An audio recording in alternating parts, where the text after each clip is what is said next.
That's it. So I would like to introduce to you for the second session my dear friend Susan. She and I have known each other, worked together for what? 3 years, boss? Yes. Yep. Started our business about the same time. Hey, what? And she still hasn't run away. I think she still likes me. Oh, okay. We'll talk about that later. So Susan's going to share a great deal of wisdom and knowledge. She is one of the best event organisers that I've ever worked with, and a total joy and a fount of information. So, all yours. Thanks, Melissa. Thank you. Melissa has asked me to let you know, firstly, how I got into events management. It certainly wasn't something as a child I dreamt of. Probably didn't know existed. I did fall into it in a roundabout way when I was working for a bank. Extremely boring. However, when I was working with the bank, my role was in the training department to bring 400 delegates or 400 people every year from around Queensland to Brisbane to do a 2-week TELUS course. Now, I really didn't need to coordinate much in terms of running those little events of bringing a brand new teller down for 2 weeks for the course. But what it did expose me to was when we brought them down, we had to put them in a hotel for 2 weeks. So I was doing 400 to 500 room nights a year into this one particular hotel in Brisbane, which is still there, but it's not called the Brisbane City Travelodge anymore.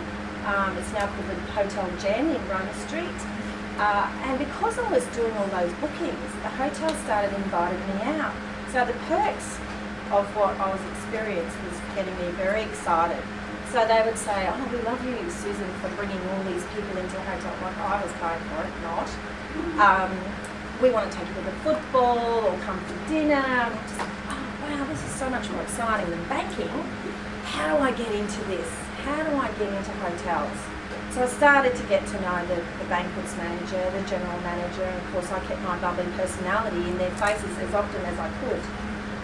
And I started asking the GM, "Can I get a job with you? Can I get a job with you?" And they said, "Go to HR." HR said, "You don't have sales experience, you don't have event management experience. Go away. You got no chance." And I thought, no, I'm not going to let this get me. So I kept on. And I kept hanging out with them as much as I can. And I do believe if you hang out with people who are doing what you want to do and are doing it better than you do, then there's a good chance you can get into it. Just a bit of passion there. Finally, a job came up. It was a very part-time job. It was 20 hours a week called a club coordinator. Back in those days, which is now, I've been 18 years in my business and I did it for 7 years for them, so I don't do the math. Again, finances is not my strong point. So 25 years ago, people used to drink a lot more than they do now. We do coffee more now. Back then, coffee didn't happen after breakfast. Lunch, afternoon, drink. So I was a club coordinator for the hotel. My job was to bring people to our bars and restaurants to drink and eat. Oh my gosh. So although it was a 20-hour-a-week role, I was there 40 hours. I was supposed to be there 9 till 2. I was there from 8 till 5 every day. It wasn't long before I then changed my role to be the food and beverage sales manager. It was a role that I created. So I was just in the general manager's face all the time going, "What do we do this? What do we try that?" And I think I was so green to the industry. I had no clue that I was really changing what the hotel had ever done. So I was just excited and always, couldn't sleep at night, these ideas, that ideas, and why don't we every Thursday night, one night a month, have a theme night. So Valentine's week, we'd have 2 hours of dollar drinks and free food. Now what that did was it brought in the businesses from around the area. So we had police headquarters, 2 towers of Telstra, we had Family Court, and we had a Suncorp Tower within the small proximity. We were right on Roma Street Station as well. So although we brought them in for dollar drinks and nibblies, it really then made them think of the venue for conferencing, the venue for their wedding, staying there if they want to come into town for a show. 7 years later, I was still working there, still passionately loving what I did, and my husband and I decided to start a family, so I left my role to go on maternity leave. So I was on leave. 3 months into my mat leave, my baby was boring me beautiful, 18 now, but she was really just a baby, and I was bored. So I went to my GM and I said, Ross, I want to start my own business. But if I don't do very well, I want to come back. So I don't want to resign, but I just want to tell you what I want to do. He said, here's your database, Susan. Now my database back then consisted of Excel spreadsheet. No mobile phones, no email, no, like you did have a computer. That was to print a letter, stick a stamp on it and put it in the post. So I spent, I think, $2,000. I got some brochures printed and some business cards, and I sent it to all of my database. And then 2 days a week for half a day, I would start ringing my clients and going, hey, do you want to have an event, a mid-year ball, a Christmas party, a social club, trivia night?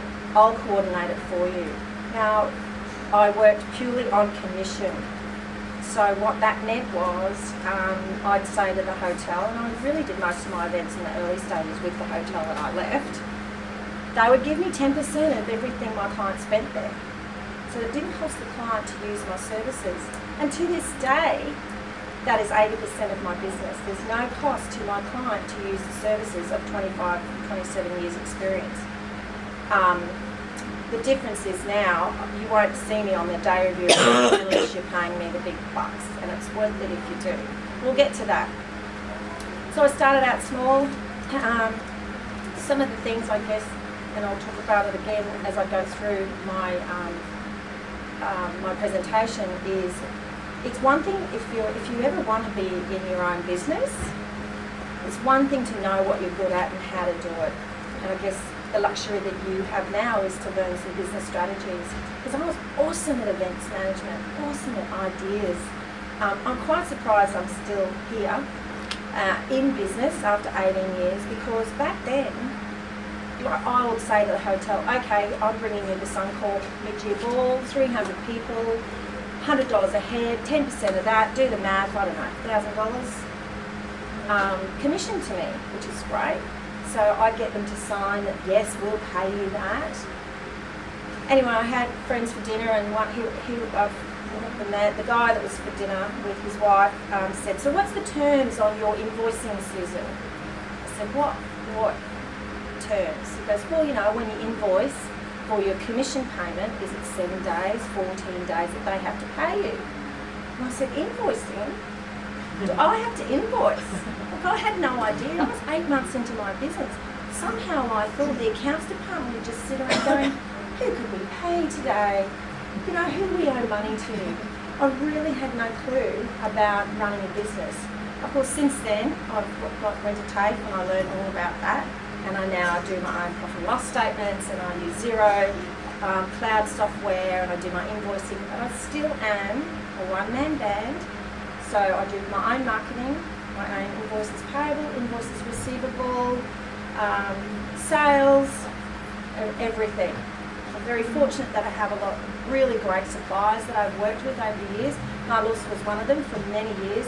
She was my go-to for my theming, and we've done some pretty amazing events in various venues around Brisbane, Gold Coast, Central Coast.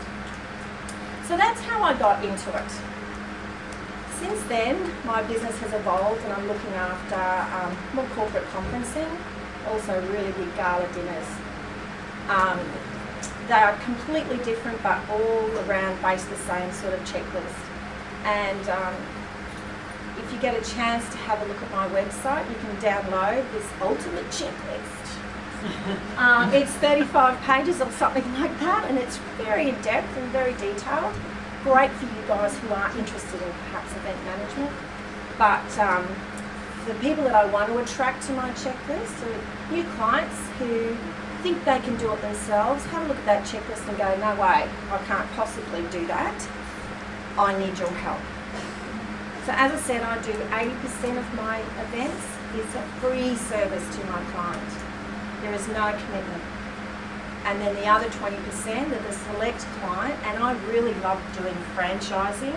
So my big enjoyable clients at the moment is Century 21 Real Estate, Mad Mex is a new Mexican franchise, Price Attack, some of the Cool Works, and they're big. I like them because they're big and they're usually conference for 3 or 4 days. And generally as a franchisee, they have to attend unless there's a birth, death or a marriage. So in terms of what Tracy was talking about is marketing, yes, you still have to market. You still have to send it to the potential delegates or the franchisees to attend the event. But generally speaking, if you know there's 200 franchisees, you're going to get 180 of them. Really helps when you're dealing with the venue, because the venue will price accordingly to the amount of money that they're going to capture. We'll go through the checklist and I'll try and, because I think Tracy's presentation was really in great detail, and so I'll, so again what Tracy was saying, what's the event for? I'm not an order taker. So if a client rings me and says, I want to have a conference at the Intercontinental Sanctuary Cove or the Pullman in Cairns, great, love that. Why? Why there? Why Cairns? Why Gold Coast?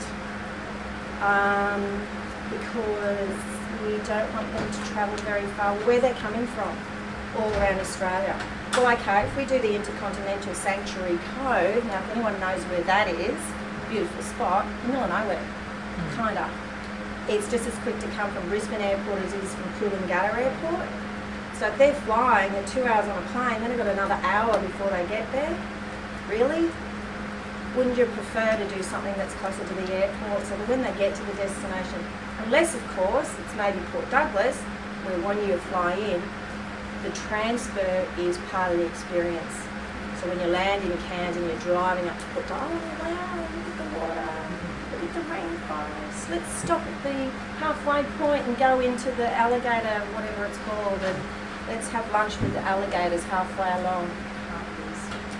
So it is important to what's it for, who's coming.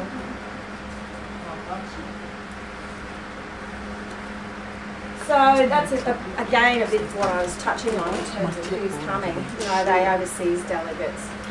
If we choose a really sexy resort, will some of your delegates not be able to attend because I've got a client at the moment, ABB Software, no one would have heard of them, big software company. They've got delegates from the US as well as around Australia. They're from different organisations. They have to apply to go to the conference because they're going to get some learning about this new software. But if the conference is, Sierra Mirage, Gold Coast, the boss is going to go, no, that's just a junket.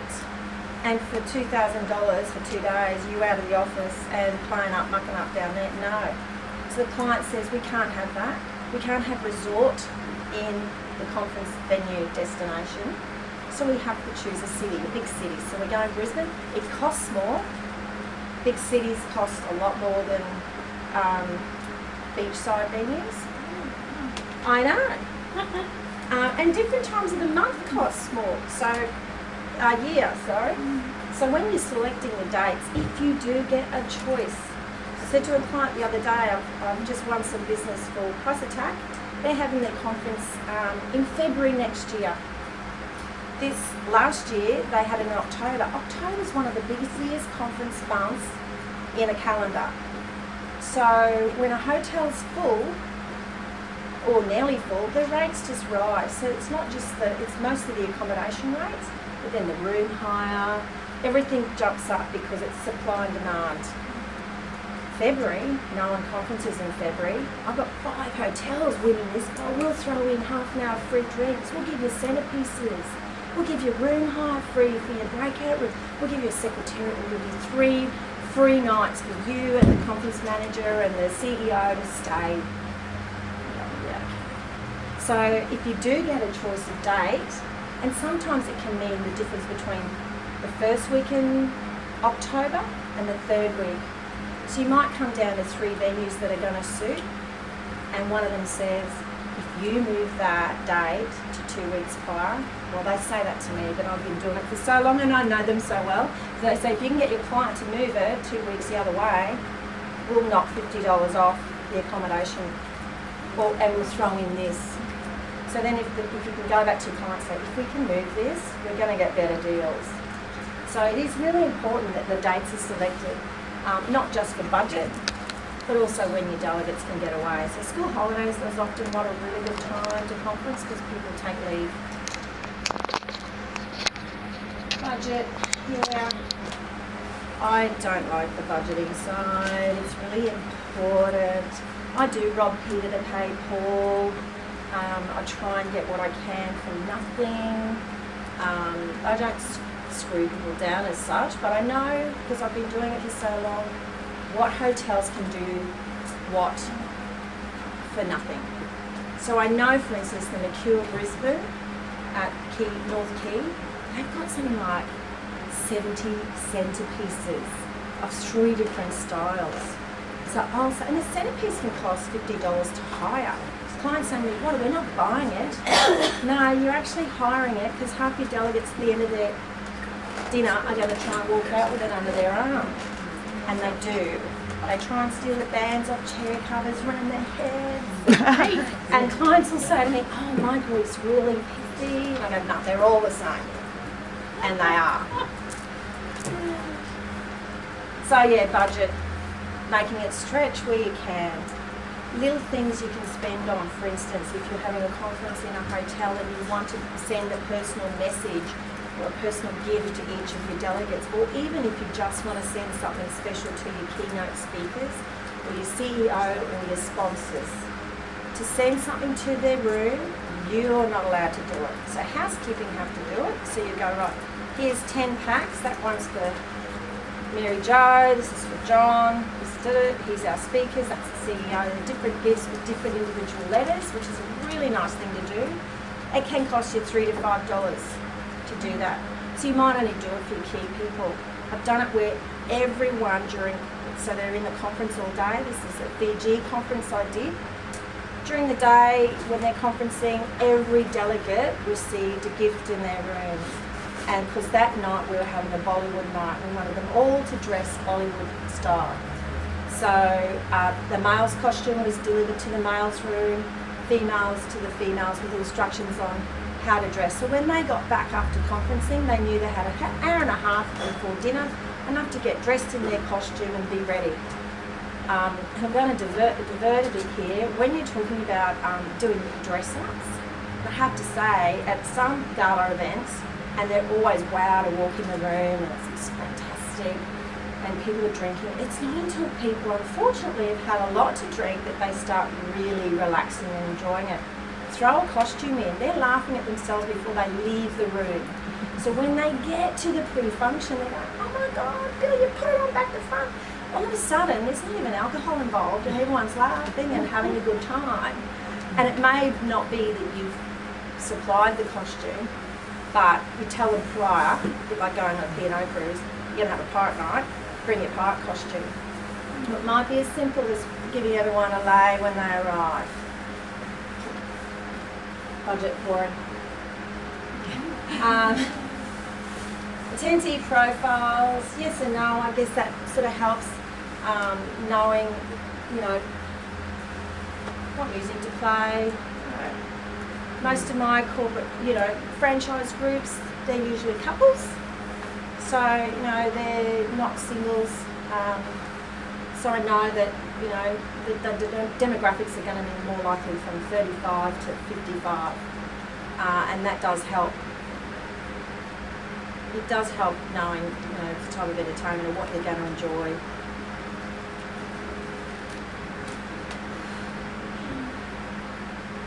Researching venues, it is a little tricky. Generally you just ring me. But oh my gosh, it's such a huge, it's a plethora of options, really.